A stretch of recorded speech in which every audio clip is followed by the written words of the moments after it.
पाकिस्तान से आई सीमा हैदर और ग्रेटर नोएडा के रहने वाले सचिन मीना अब किसी स्टार से कम नहीं है। जब से सीमा हैदर अपने 4 बच्चों को लेकर हिंदुस्तान आई है, तब से उनके घर पर न्यूज रिपोर्टर्स और उनसे मिलने वालों की भीड़ कम होने का नाम ही नहीं ले रही। सीमा के इंडिया में इलीगल तरीके से घुसने के पीछे लोग तरह तरह के एंगल तलाश कर रहे हैं। इस वीडियो में हम आपको सीमा हैदर से जुड़ी एक छोटी से छोटी जानकारी देने की कोशिश करेंगे, तो आप लोग इस वीडियो को आखिर तक जरूर देखें। अगर आप लोग हमारे चैनल पर नए आए हैं तो चैनल को सब्सक्राइब भी जरूर कर लीजिएगा। तो आइए दोस्तों, सबसे पहले जान लेते हैं सीमा हैदर की हिस्ट्री के बारे में। कराची की सीमा हैदर पाकिस्तान के खैरपुर में रिंद हजानो गाँव की रहने वाली है। सीमा हैदर, उसकी 2 बहनें और उसका एक भाई, ये सभी लोग अपने परिवार के साथ इसी गाँव में पले बढ़े। सीमा हैदर ने 5वीं क्लास तक पढ़ाई की है और वो भी अपने घर पर आने वाली एक ट्यूशन टीचर के जरिए से। जब सीमा 12 साल की थी तो उसकी माँ की डेथ हो गई थी। सीमा बताती है कि 17 साल की उम्र में सीमा की जबरदस्ती शादी करा दी जाती है कराची के ही एक गुलाम हैदर जखानी नाम के बंदे के साथ में। शादी होने के बाद दोनों ही लोग कराची में ही रहने लगे। सीमा की बहनें और उसके पिता, ये लोग भी उसके आसपास ही रहने लगे। सन 2016 में सीमा का पहला बेटा फरहान और बाद में 3 बेटियां फरवा, फरीहा और फरहा ये पैदा हुए। सीमा हैदर का पति गुलाम हैदर कराची में ही रहकर रिक्शा चलाया करता था। जैसे जैसे परिवार बढ़ता चला जा रहा था, उसे और पैसे कमाने की धुन लग गई और वो 2019 में सऊदी अरब चला जाता है और वहां पर जाकर मेहनत मजदूरी करनी शुरू कर देता है। इधर सीमा एक किराए के घर में रहकर अपने बच्चों की देखभाल करने में लग जाती है। साल 2020 में कोविड फैल जाता है और सभी लोगों का घर से निकलना बंद हो जाता है। अब इस कोविड के दौरान सीमा के पास करने को कुछ था नहीं, तो टिकटॉक पर वीडियो देखती और वीडियो बनाती रहा करती थी। इसी दौरान उसने मोबाइल में कैंडी क्रश गेम वगैरह खेलना शुरू कर दिया। जब कैंडी क्रश गेम खेलती रहती है, गेम में उसका शौक बढ़ जाता है, तो धीरे धीरे वो पबजी खेलना शुरू कर देती है। अब जब सीमा को पबजी गेम खेलना आ जाता है, तो सीमा को दुनिया भर के लोगों से बात करने की आजादी मिल जाती है। पबजी खेलने के दौरान सीमा के संपर्क में बहुत सारे लोग आए, उनमें से सचिन भी एक था। सचिन से काफी अच्छी उसकी दोस्ती हो जाती है। जब हिंदुस्तान में रहने वाले सचिन मीना से सीमा की कॉल पर बात होनी शुरू हो जाती है, तो ये कॉल का सिलसिला बहुत ज्यादा बढ़ जाता है। जब कभी भी सीमा की बात अगर नहीं हुआ करती थी, तो वो सचिन के भाई को कॉल करती थी और सचिन से बात कर लिया करती थी। अब इन लोगों का कॉल पर बात करने का सिलसिला इतना ज्यादा शिद्दत से बढ़ जाता है, एक मर्तबा सीमा के पास सचिन की कॉल आती है जो कि मिस हो गई। इस पर सचिन इतना ज्यादा नाराज हो जाता है कि उसने सोशल मीडिया पर सीमा को ब्लॉक कर दिया। जब सीमा को ब्लॉक कर दिया जाता है, तो सीमा भी प्यार में पागल हो चुकी थी। उसने अपनी बाईं कलाई काट ली और अपनी कलाई काटने के बाद में उसकी फोटो सचिन के भाई को वो सोशल मीडिया पर सेंड कर देती है। जब सचिन इस चीज को देखता है, तो सीमा को अनब्लॉक कर देता है।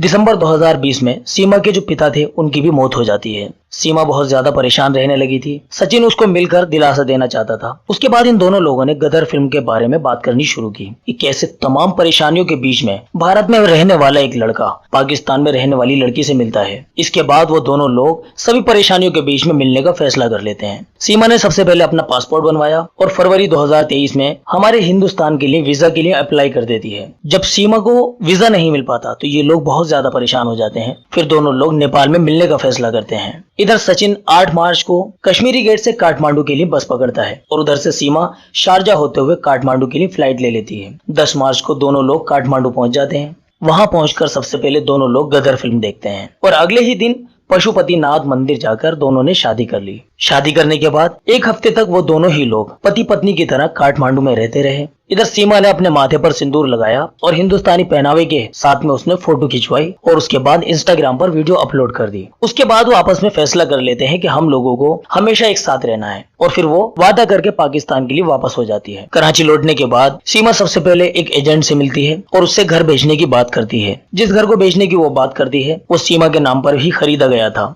ये जो घर सीमा के नाम पर था, सीमा का पति जो कि सऊदी अरब में काम किया करता था, उसने वहां से पैसे भेजे और जब सीमा ने अपने नाम से इस मकान को खरीदा। लेकिन घर लेने के बाद भी सीमा अभी भी किराए पर ही रहा करती थी। सीमा जब नेपाल से कराची के लिए लौट जाती है और एजेंट से बात हो जाती है, तो पाकिस्तानी 12 लाख रुपए में घर को बेच दिया जाता है। इसके बाद वो अपनी और अपने बच्चों के लिए यूएई के रास्ते काठमांडू के लिए टिकट खरीद लेती है और 10 मई को फ्लाइट पकड़कर काठमांडू पहुंचकर उसने पोखरा के लिए वैन ली और फिर वहां से 15,000 रुपए में दिल्ली के लिए एक प्राइवेट बस में अपने लिए और अपने बच्चों के लिए टिकट बुक कर लिए। अब सीमा काठमांडू से बस में बैठकर दिल्ली के लिए निकल तो जाती है, लेकिन उसे डर था कि कहीं कहीं वो पकड़ी ना जाए। खासतौर पर उसको इस बात का डर था कि कहीं उसके बच्चे उससे छीन ना जाएं। बस का कंडक्टर जब उससे आईडी मांगता है तो वो पहले से ही पूरी तैयारी कर चुकी थी। वो बिना झिझक अपने आप को सीमा बताती है और अपने पति का नाम सचिन मीना बताती है। कंडक्टर के पूछने पर वो बताती है कि मैं नोएडा के रबुपुरा में रहती हूँ। उसके बाद वो अपने बच्चों का नाम, बेटे का नाम राज और बेटी का नाम प्रियंका, परी और मुन्नी बताती है। जब कंडक्टर को ये बताती है कि मैं ठकुराइन हूँ तो कंडक्टर आगे कुछ नहीं पूछता और ये लोग दिल्ली पहुंच जाते हैं। कश्मीरी गेट से जेवर के लिए बस ली और रबुपुरा में उतर गए,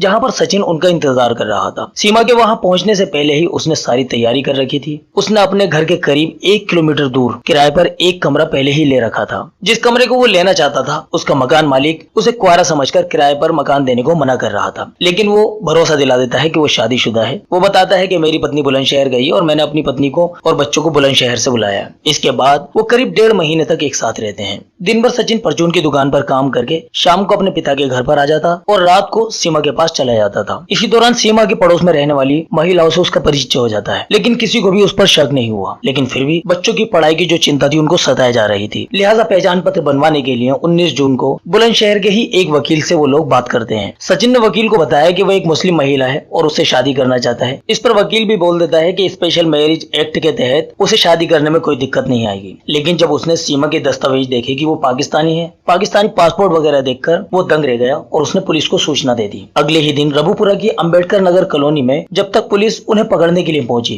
वो दोनों लोग बच्चों को लेकर वहां से पहले ही निकल चुके थे। लेकिन पलवल के रास्ते में पुलिस ने उन्हें पकड़ लिया। 2 दिनों तक उनसे पूछताछ हुई। सचिन और सचिन के पिता नेत्रपाल को पुलिस ने पासपोर्ट और विदेशी अधिनियम के तहत गिरफ्तार कर लिया। बच्चे भी जेल में सीमा के ही साथ रहे। हालांकि एक दिन के बाद ही उनके वकील ने जमानत के लिए जेवर सिविल कोर्ट में अर्जी दी। जूनियर डिवीजन जज नाजिम अकबर ने पहले सचिन के पिता नेत्रपाल और अगले दिन यानी 8 जुलाई को सीमा और सचिन को भी जमानत दे दी। जज ने कहा कि वो अपना पता न बदलें और देश न छोड़ें, तो दोनों ही लोग जमानत के अगले दिन सचिन के पिता के घर पर आ गए। जेल से जमानत पर रिहा होने के बाद में खुद सचिन का भाई अपनी कार से सभी को घर पर लेकर आ गया। पाकिस्तानी बहू लाने पर सचिन के घर वालों को उस पर बहुत ज्यादा गर्व होने लगा। हालांकि सीमा के जो डॉक्यूमेंट्स हैं, इसके दस्तावेज जो भी हैं, इन सभी की जो है जांच की जा रही है। इधर सीमा हैदर और सचिन मीना की स्टोरी के बाद में तीसरा कैरेक्टर आता है गुलाम हैदर, जो कि सीमा के पति हैं, कराची के रहने वाले। फिलहाल वो सऊदी अरब में वर्किंग है। गुलाम हैदर एक न्यूज चैनल को बताते हैं कि वो कराची में रहकर रिक्शा चलाते थे। सीमा के कहने पर ही वो सऊदी अरब जाकर वर्किंग हुए।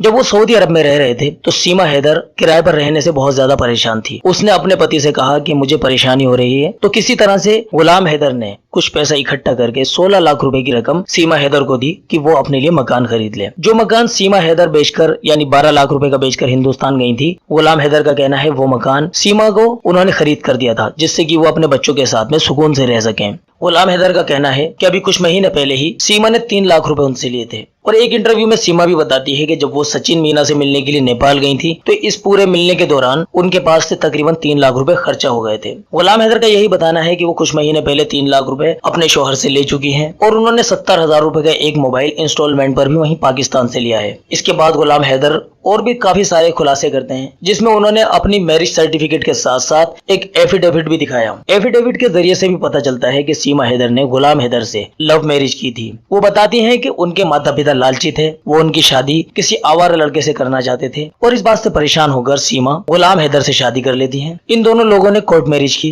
गुलाम हैदर का बताना है कि सीमा ने पाकिस्तान की एक बैंक से लोन भी ले रखा है और जो मोबाइल उन्होंने इंस्टॉलमेंट पर पाकिस्तान की एक शॉप से लिया था, उसकी इंस्टॉलमेंट यानी 5,000 रुपए जमा करके उन्होंने मोबाइल लिया था, उसकी इंस्टॉलमेंट देने का उन्होंने वादा किया था। लेकिन सीमा के पाकिस्तान से फरार हो जाने की वजह से मोबाइल शॉपकीपर भी अब गुलाम हैदर से ही उस मोबाइल के पैसे मांग रहा है। बहुत सारी चीजें ऐसी हैं कि जो अभी धीरे धीरे खुलकर सामने आ रही हैं। हालांकि अभी सीमा हैदर के सारे दस्तावेजों की छानबीन चल रही है, पूरी तरीके से तहकीकात चल रही है। इसके बाद में जब ये क्लियर हो जाएंगे, क्योंकि अभी मामला यूपी एटीएस को दिया गया है, जैसा कि काफी सारी रिपोर्ट्स में बताया गया है कि सीमा हैदर के जासूस होने की भी खबर सामने आ रही है। इन तमाम बातों को मद्देनजर रखते हुए अभी सीमा की जांच चल रही है।